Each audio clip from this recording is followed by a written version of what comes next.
In the heart of war-torn 15th century France, amid the dying embers of the Hundred Years' War, a dark and disturbing figure emerged. Bertrand of Artois, a name largely forgotten today, but whose crimes terrified the countryside. Known to some as Bertrand the Cruel, he was a nobleman whose descent into violence and depravity blurred the line between sanctioned warfare and outright sadism.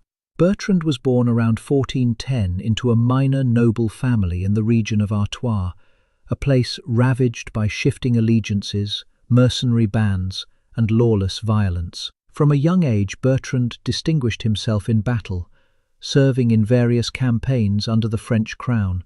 Though not a major political figure, he held command over a company of men-at-arms and gained a reputation for ruthlessness.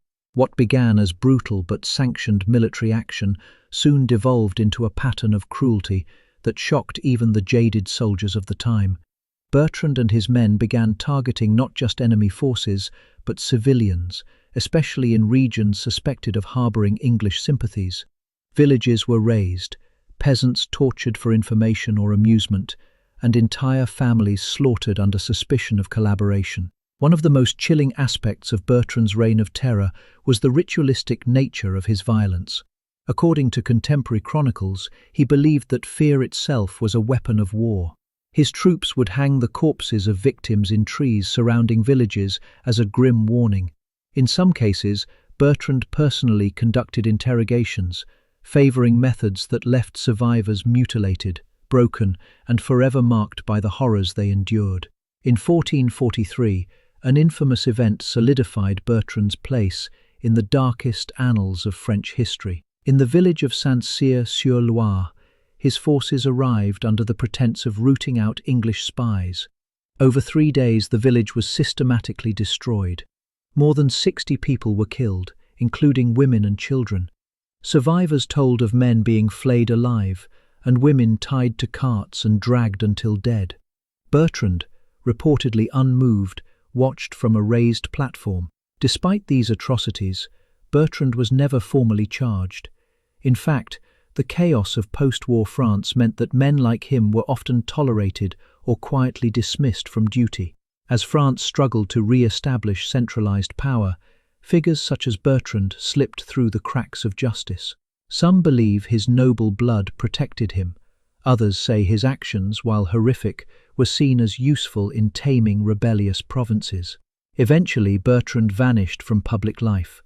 Some sources suggest he was killed in a skirmish in 1452. Others claim he retired to a distant estate and died peacefully decades later.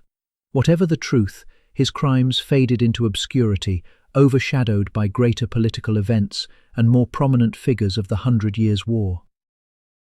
But in the regions he once terrorized, his memory lingered for generations.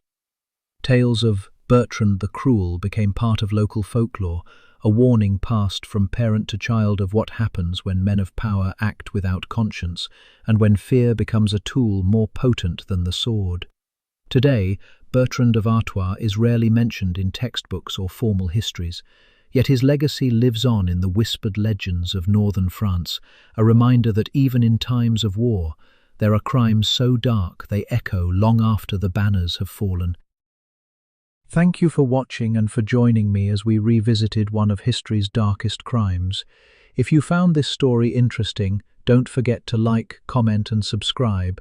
Turn on notifications so you never miss a journey into the shadows of the past. Until next time, stay curious, stay safe, and remember, the past is never really gone.